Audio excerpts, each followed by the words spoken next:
हबकूक की किताब, उसका दूसरा बाब, पुराने अहदनामे में नाहूम की किताब के बाद ये आपको मिलेगा।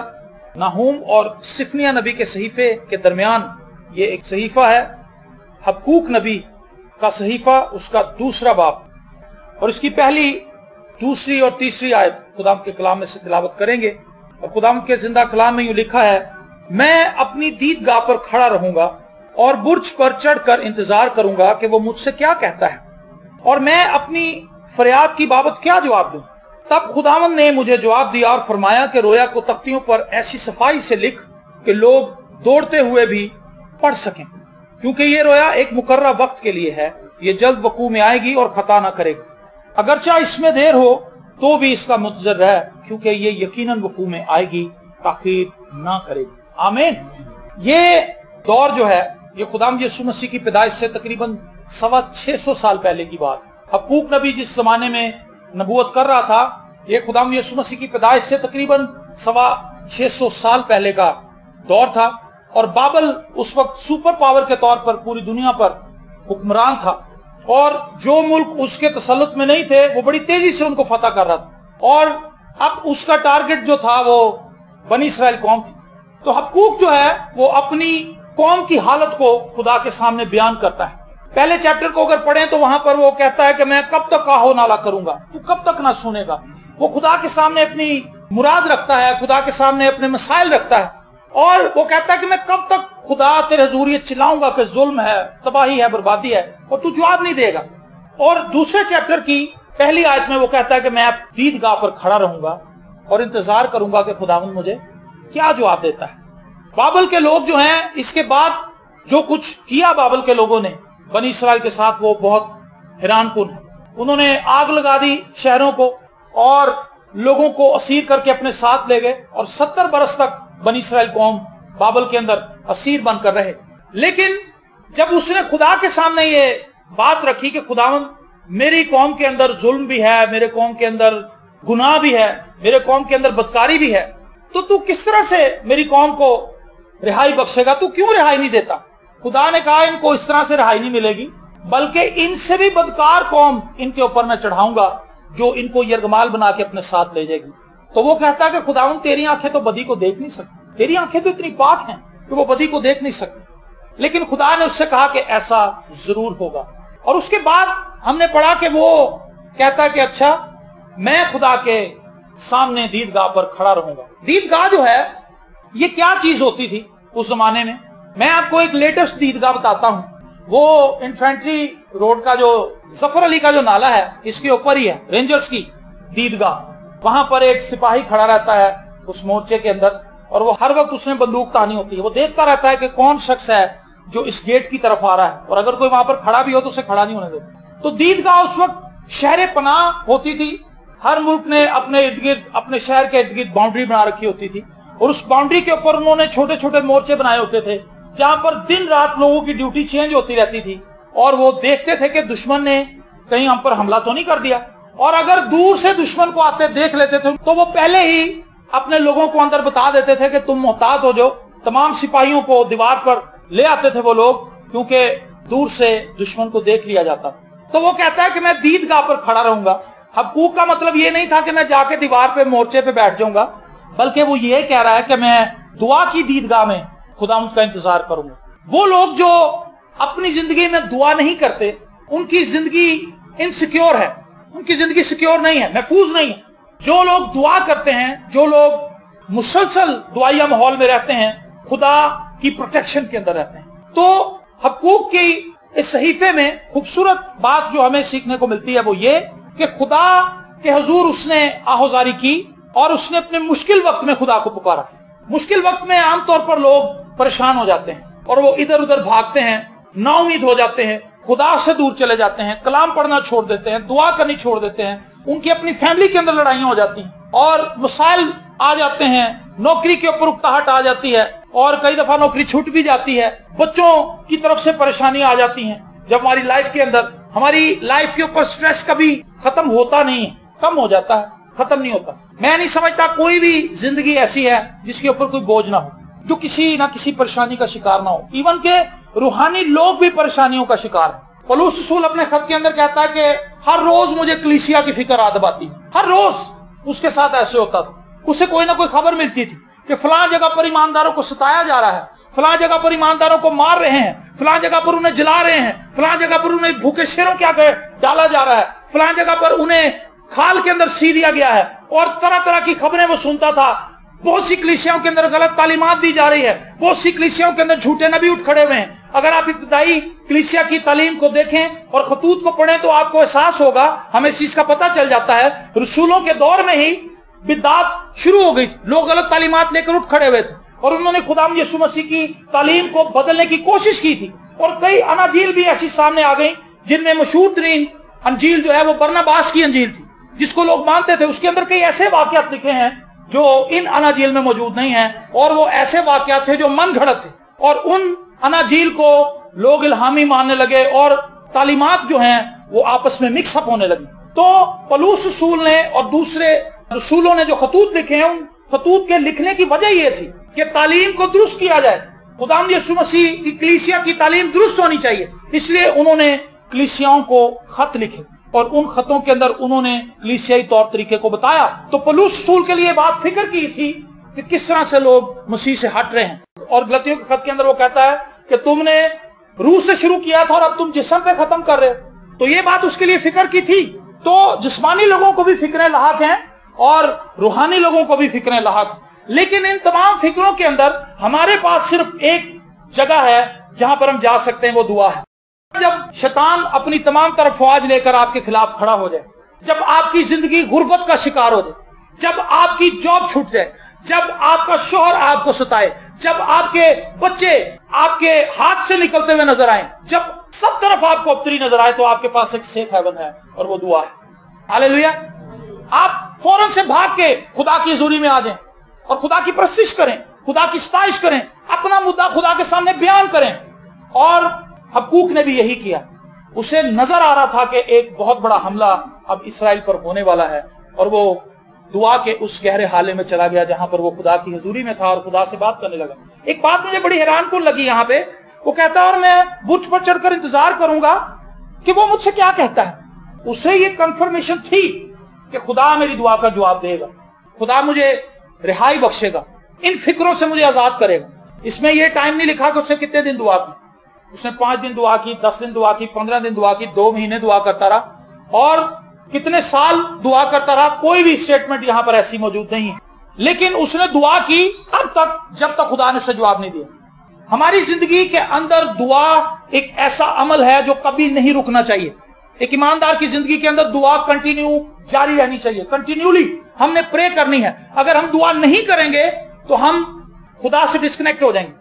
अगर हम खुदा से डिस्कनेक्ट हो जाएंगे तो हमारी जिंदगी के अंदर शैतान को मौका मिल जाएगा कि वो फौरी तौर पर आकर हमलावर हो जाए। जब हम दुआ करते हैं हम खुदा के साथ मुंसलिक होते हैं। जब आप खुदा के साथ मुंसलिक हैं तो आप प्रोटेक्ट हैं। आमीन। जब आप प्रोटेक्ट हैं तो शैतान भी उन जिंदगियों को जानता है जो दुआ करने वाली है, जो शख्सी तौर पर खुदा के साथ चल रही है। मैंने अपनी इस खिदमत के इन सालों में देखा है कि बहुत से लोगों ने तौबा की, लेकिन वो मसीह के साथ चल नहीं सके। तौबा बहुत से लोगों ने की, बहुत से लोगों ने हाथ खड़े किए, बहुत से लोग बपतिस्मा भी ले गए, लेकिन उसके बाद वो मसीह के साथ चले नहीं। वो नजर नहीं आए बाद में कि वो कहां गए। उसकी रीजन ये थी कि वो दुआ में खुदा के साथ वक्त नहीं गुजार सके। उन्होंने दुआ को अहम नहीं समझा, उन्होंने कलाम पढ़ने को अहम नहीं समझा, उन्होंने कलीसिया के साथ रफाकत रखना जरूरी नहीं समझा, उन्होंने मसीह के बदन की शराकत के अंदर वो नहीं रहे, जिसकी वजह से वो सुस्त पड़ गए और दुनिया की भीड़ भाड़ में खो गए और वो दुनियादार लोगों से भी बदतर हो गए। अनगिनत सैकड़ों ऐसी टेस्टिमनीज हमारे पास, और वो लोग अब मसीहियों के लिए ठोकर का बाइस बन रहे हैं। जो लोग अभी मसीह में थोड़ा चलना शुरू हुए हैं उनके लिए वो ठोकर का बाइस है। वजह क्या है कि उन्होंने मसीह को अपना तो लिया और शुरू में धाड़े भी बड़ी मारी, नारे भी बड़े मारे, लेकिन उसके बाद वो मसीह से हट गए। और जब मसीह से हट गए तो खुदावंद यीशु मसीह ने ये बात कही है कि शैतान जब एक दफा जिंदगी में से जाता है और अगर उसे रास्ता पाए, दोबारा झड़ा हुआ पाए, तो फिर उसका हाल पहले से उस शख्स का बुरा हो जाता है, क्योंकि वो 7 गुना पावर के साथ वापस आता है। जब कोई शख्स गुनाह की हालत में है तो वो शैतान का असीर है, गुनाह का गुलाम है, और जब वो गुनाह को तर्क कर देता है, मसीह को कबूल कर लेता है, मसीह उसकी जिंदगी का बादशाह बन जाता है, तो फिर उसके बाद शैतान हिम्मत हार नहीं जाता, शैतान हार नहीं मान लेता। शैतान हर रोज ताक में रहता है कि किस वक्त इसको मैं गिराऊं, किस वक्त कोई ऐसा मौका मेरे हाथ आ जाए कि मैं इसको पकड़ूं और इसको नीचे फेंक दूं, पटक दूं इसको। खुदा यीशु मसीह ने कहा कि शमाउन शमाउन, शैतान ने तुम लोगों को मांग लिया है ताकि गेहूं की तरह तुम्हें फटके। गेहूं को आपको पता किस तरह फटकते, पत्थर की सिल होती है उसके ऊपर मारते हैं। अब तो थ्रेशर आ गए हैं और वो इसी तरह से खुद ही उसको लैदा कर देते हैं। पुराने जमाने में लोग पत्थर के ऊपर उसको सिल के ऊपर मारते थे और दाने लैदा हो जाते थे और वो भूस को एक साइड पे फेंकते जाते थे, उसके गट्ठे बांधते जाते थे, दाने निकल आते थे। इसी तरह शैतान ने मांग लिया, लेकिन मैंने, खुदा यीशु मसीह ने कहा, लेकिन मैंने तुम लोगों के लिए दुआ की ताकि तुम्हारा ईमान जाता न रहे। Praise the Lord. तो मैं आपको एक कदम की हैसियत से इस बात की ताकीद करना चाहता हूं कि आप कभी भी दुआया माहौल से बाहर ना आए, आप दीदगाह पर खड़े रहें। दुआ जो है ये बड़ी खूबसूरत चीज है। मैं ये कहता हूं दुआ वो जगह है जहां पर शैतान के पत्ते नजर आ जाते हैं। अगर आपके सामने कोई बंदा ताश खेल रहा हो और आपको उसके पत्तों का पता हो तो आपकी बॉडी लैंग्वेज फर्क होगी। अगर आप उसके पास सही पत्ते ना भी हों और आपको ना पता हो तो आप शक के अंदर रहते हैं कि यार पता नहीं है क्या करेगा, इसके पास क्या है, मेरे पास क्या है। ये गेम का एक रूल है। लेकिन जब हम दुआ कर रहे होते हैं तो खुदा शैतान के प्लान्स को हम पर आश्कारा कर देता है। Praise the Lord. बाइबल मुकद्दस में अनगिनत ऐसे वाकयात हैं जब लोगों ने दुआ की, खुदा ने बता दिया कि अब क्या होने वाला है और खुदा के लोग बच गए। तो हकूक कहता है कि मैं दीदगाह पर खड़ा रहूंगा, मैं इंतजार करूंगा। आज हमारी जिंदगी के अंदर हालात कैसे भी हों, हमने दुआ को नहीं रोकना, हमने दुआ को जारी रखना है। हमारे हालात अच्छे हैं, हमारे हालात बुरे हैं, हमारे हालात दरमियाने हैं, बुरे भी नहीं, अच्छे भी नहीं है, बीच में है। हमने हर हाल में दुआ को जारी रखना है, क्योंकि दुआ ही वो जगह है जहां पर हम खुदा के साथ मुंसलिक होंगे, जहां पर हम खुदा से बरकत पाएंगे, जहां पर खुदा हमें ब्लेस करेगा, जहां पर खुदा हमें अपने जलाल से भरेगा, अपने मसा से भरेगा। अगर हम ब्लेस लाइफ बसर करना चाहते हैं तो हमें दुआ करने वाले लोग बनना होगा। अगर हम दुआ नहीं करेंगे तो हम डामाडोल रहेंगे। आज बहुत से लोग शकूक का शिकार हैं। शकूक का शिकार इसलिए है क्योंकि वो खुदा के पास बहुत कम आते हैं, मतलब दुआ नहीं करते। जब हम दुआ नहीं करते तो हमारी जिंदगी शक से भरी होती है। लेकिन जितनी ज्यादा हम दुआ करेंगे, खुदा का कलाम पढ़ेंगे, खुदा के साथ रफाकत रखेंगे, हमारी जिंदगी के अंदर शक आएगा जरूर, लेकिन ठहर नहीं पाएगा, फौरन चला जाएगा, क्योंकि खुदा अपने कलाम से उस शक को दूर करेगा और खुदा कोई ना कोई ऐसी आयत हमें याद करवाएगा, खुदा का पाक रूह, कि हम उस शक को निकाल बाहर करेंगे और ईमान से बच जाएंगे।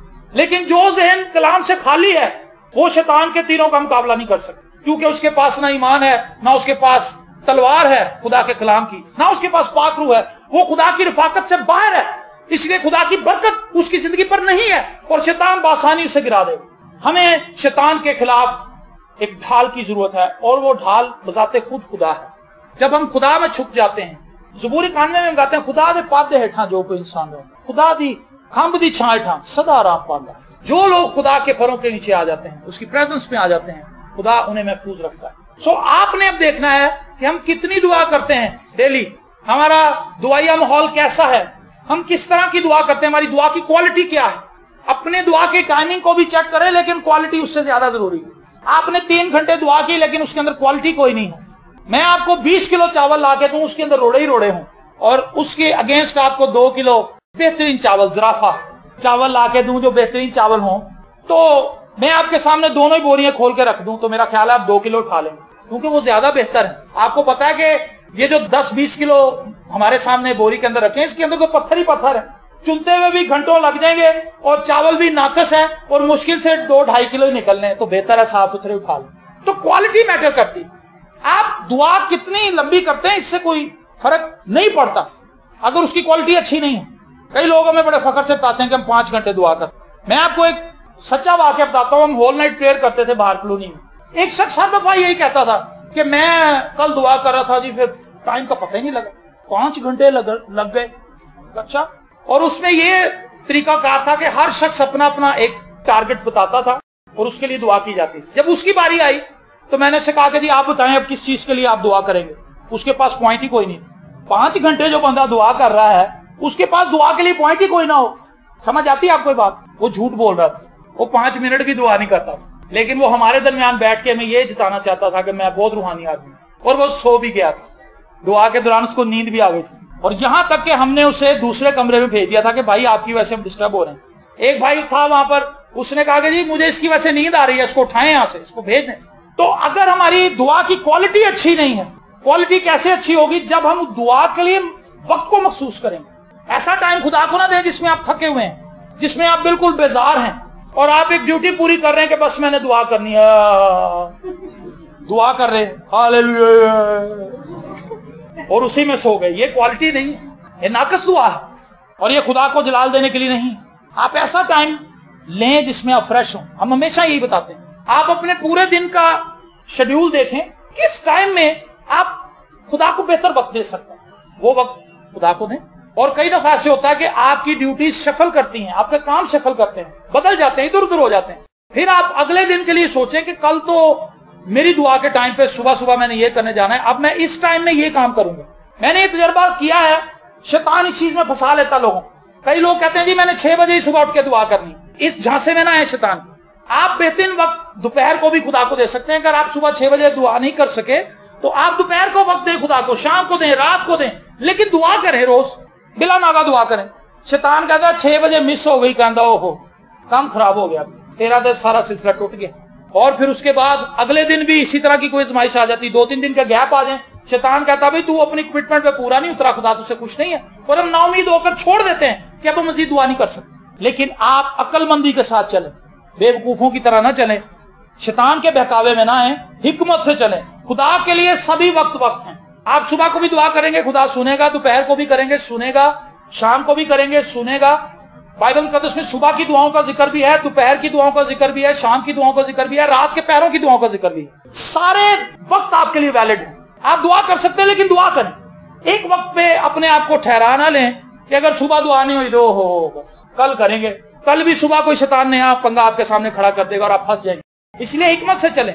حبقوق نے دعا کی، نان سٹاپ پریئر کی، تب تک دعا کی جب تک اس کو جواب نہیں مل گیا. پھر خدا نے اسے جواب دیا.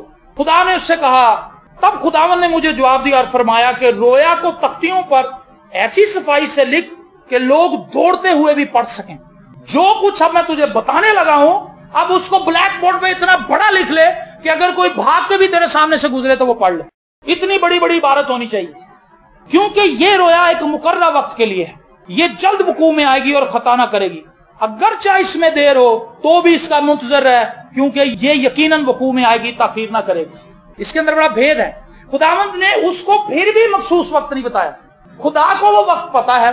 خدا نے کہا یہ دیر نہیں کرے گی، تاخیر نہیں کرے گی، یہ بات پکی ہے، یہ ہوگی.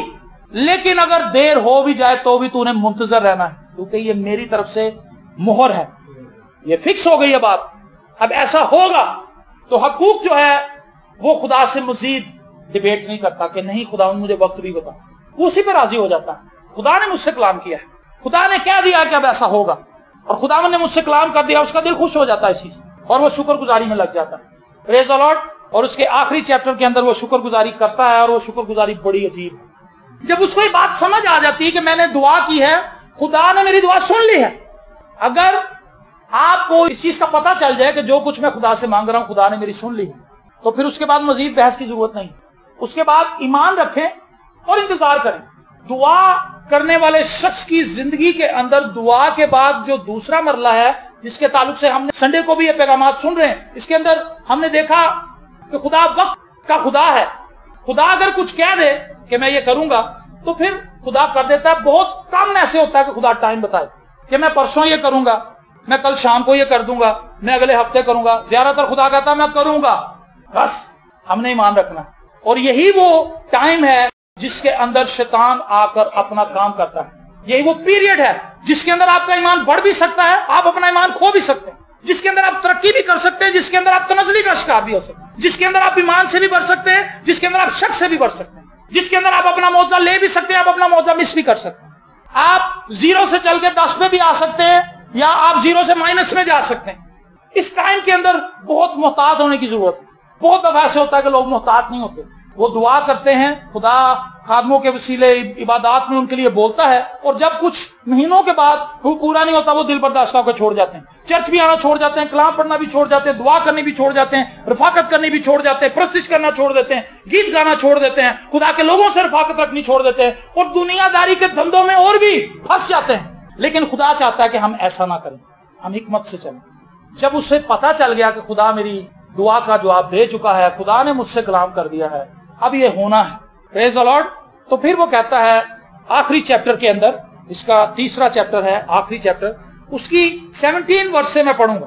خدا کا کلام لکھا ہے اگرچہ انجیر کا درخت نہ پھولے اور تاک میں پھل نہ لگے اور زیتون کا حاصل ضائع ہو جائے اور کھیتوں میں کچھ پیداوار نہ ہو اور بھیڑ خانہ سے بھیڑیں جاتی رہیں اور طویلوں میں مویشی نہ ہو، تو بھی میں خداوند سے خوش رہوں گا اور اپنے نجات بخش خدا سے خوش وقت ہوں گا۔ خداوند خدا میری توانائی ہے، وہ میرے پاؤں ہرنی کے سے بنا دیتا ہے اور مجھے میری اونچی جگہوں پر چلاتا ہے۔ ہاللیلویا۔ یہ ہے طریقہ انتظار کرنے کا۔ انتظار کرنے کا طریقہ شک سے بھرنا نہیں ہے، انتظار کے دوران شکر گزاری کرنی ہے، چاہے کچھ بھی نہ ہو، چاہے طویلوں کے اندر مویشی نہ ہو، زیتون کا حاصل ضائع ہو جائے، جو کچھ ہے وہ بھی چاہے چلا جائے۔ خدا نے داؤد سے کہا تھا کہ میں تجھے بادشاہ بناؤں گا، خدا نے اس سے وعدہ تو کر دیا، لیکن کئی سالوں تک داؤد کا برا حال کیا خدا نے، بہت بڑی بڑی آزمائشوں سے گزرا ہے اور اپنی جان بچاتا پھرا۔ خدا نے کلام کیا میں تجھے پیشوا بنا دیا، میں نے تجھے ساؤل سے خدا نے کہا تھا کہ تجھ سے بھی بہترین آدمی مجھے مل گیا ہے جو میرے دل کے موافق ہے۔ ایک ایسا شخص جو خدا کے دل کے موافق ہے لیکن اس کے پیچھے فوجیں لگی ہوئی ہیں، وہ اپنی جان بچا رہا ہے، لوگ اس پر لعن طعن کر رہے ہیں، اس کی اپنی ہی اولاد اس کے خلاف کھڑی ہو رہی، لیکن تو بھی وہ شکر گزاری کرتا رہا۔ زبور 63 کے اندر وہ کہتا تڑکے میں تنے ٹوٹا ہوں، یا رب میرے خدایا۔ ایک پہاڑ کی دوسری طرف ساؤل کی فوج ہے جو اسے مارنا چاہتی ہے، ایک طرف داؤد ہے اپنے چند لوگوں کے ساتھ، پہاڑ کی دوسری طرف ساؤل ہے بے شمار فوج کے ساتھ، اور ان کے پاس اسلحہ بھی موجود ہے، تلواریں ہیں، بھالے ہیں اور گھوڑے ہیں۔ یہ پیدل فوج ہے، چند ایک گھوڑے ہیں، لیکن اس کا توکل خداوند پر ہے۔ اسے پتا ہے کہ خدا نے مجھ سے کلام کیا ہے۔ ہاللیلویا۔ وہ فخر کرتا ہے اور اپنی مشکل پیریڈ کے اندر شکر گزاری کرتا ہے، خدا کی حمد کرتا ہے، خدا کو ڈھونڈتا ہے۔ یوسف کی زندگی کے اندر بھی یہی معاملہ ہے۔ یوسف سے خدا نے خوابوں کے ذریعے، رویاؤں کے ذریعے کلام کیا کہ میں تجھے معتبر بناؤں گا، تیرے بھائیوں سے، تیرے ماں باپ کی نظر میں تجھے معتبر کروں گا، تجھے بڑا انسان بناؤں گا، بڑا شخص بن جائے گا تو۔ لیکن اس کے بعد کیا ہوا آپ جانتے ہیں، اس کے بھائیوں نے اس کو بیچ دیا، غلام بن گیا، الزام لگ گئے اور جیلوں کے اندر رہا، ماریں بھی کھائیں، لیکن خدا اس کے ساتھ رہا۔ خدا نے ان جیلوں کے اندر بھی، ان تمام جگہوں پر جہاں جہاں وہ گیا، خدا نے اس کو سرفرازی بخشی۔ وجہ کیا تھی کہ وہ خدا کے ساتھ وفادار رہا، انتظار کرتا رہا، خدا نے جو کلام کیا تھا وہ شکر گزاری سے اس کا ویٹ کرتا رہا۔ جو کچھ خدا نے کہہ دیا ہے اگر ہم شکر گزاری سے اس کا انتظار نہیں کریں گے تو وہ ہماری لائف میں پورا نہیں ہوگا۔ آمین۔ آپ اس بات کو سمجھ رہے ہیں؟ جو کچھ کلام میں لکھا ہے آپ شکر گزاری کے ساتھ اس کو قبول کریں اور ایمان سے شکر گزاری کرتے ہوئے انتظار کریں کہ خدا ہمیں دے گا۔ جو کچھ تم دعا میں مانگتے ہو یقین کرو تم کو مل گیا، اور وہ تم کو مل جائے گا۔ جو جلدی جلدی کے معاملات ہیں وہ خدا کے ساتھ نہیں چلتے۔ تندور پہ جا کے آپ شور مچا سکتے ہیں کہ بھائی جان میں روٹیاں پہلے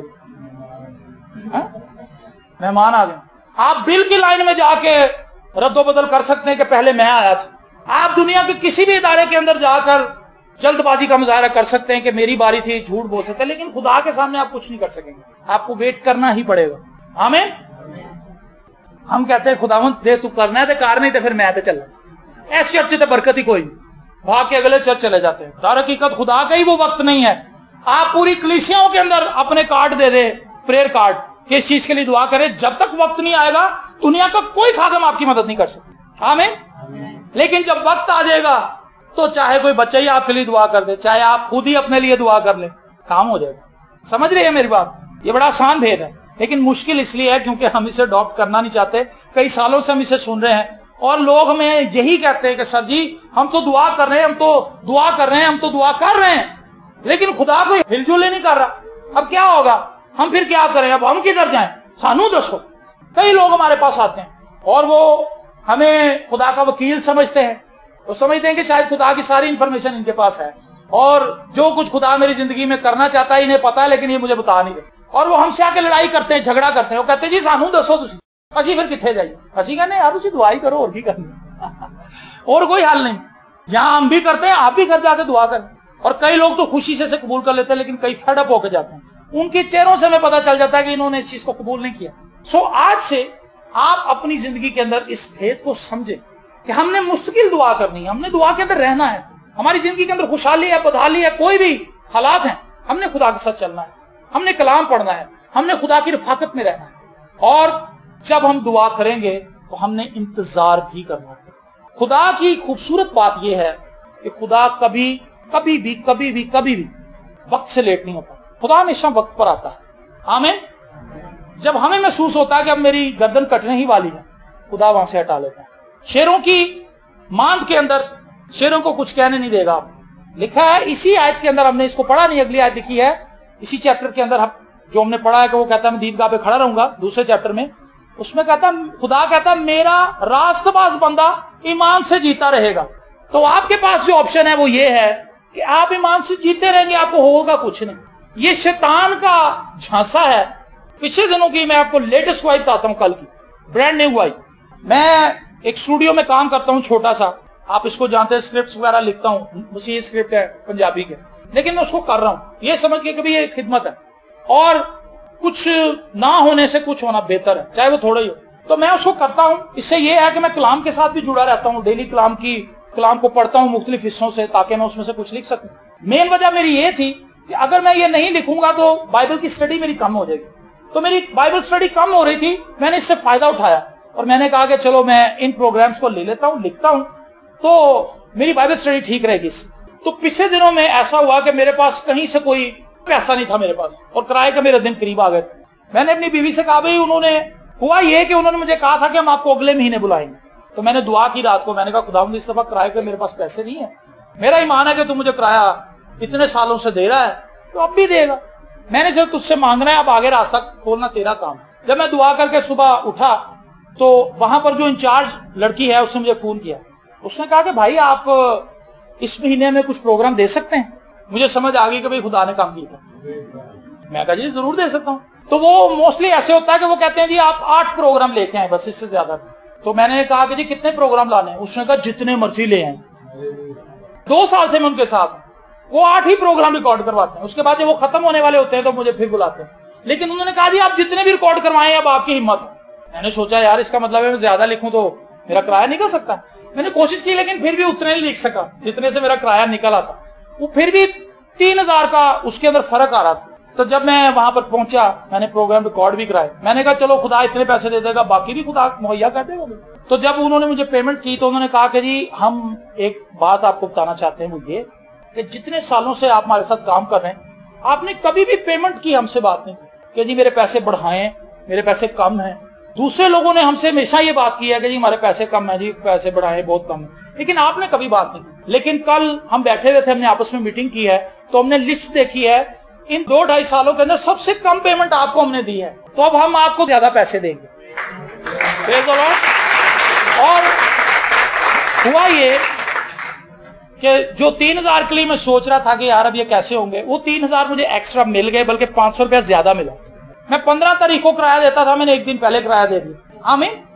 یہ خوبصورت بات ہے، خدا کے ساتھ رفاقت رکھنا، خدا کے ساتھ چلنا اور خدا پہ اعتقاد کر کے اپنے تمام مسائل اس کو بتانا. بس یہ آپ کی ڈیوٹی ہے، خدا کو بتانا. خدا کیسے کرے گا یہ اس پہ چھوڑ، کیونکہ یہ بھار اپنے اوپر نہ لیں، یہ بڑا مشکل بھار ہے کہ کیسے ہوگا. یہ فکر مندی کی بات ہے، فکر خدا پر چھوڑے، آپ اپنے مسائل خدا کو بتائیں بس، اور اس کے بعد پھر دیکھیں خدا کس طرح سے کام کرتا ہے، کیونکہ خدا محدود ہے. میں اپنی دیدگاہ پر کھڑا رہوں گا اور میں دیکھتا ہوں کہ خدا مجھے کیا جواب دیتا ہے. کیا آپ اپنی دیدگاہ پر کھڑے ہوں گے؟ کیا آپ دعا کریں گے؟ کیا آپ خدا کے ساتھ مستقل فاقت پہ رہیں گے؟ کیا آپ خدا سے کہیں گے کہ خدا میری زندگی کے مسائل ہیں اور میں جانتا ہوں تیرے بغیر انہیں کوئی حل نہیں کر سکتا، خدا مجھے برکت دے. اپنی آنکھوں کو بند کیجئے. پادری صاحب کو میں سامنے بلاؤں گا اور وہ ہم سب کے لیے دعا کریں گے.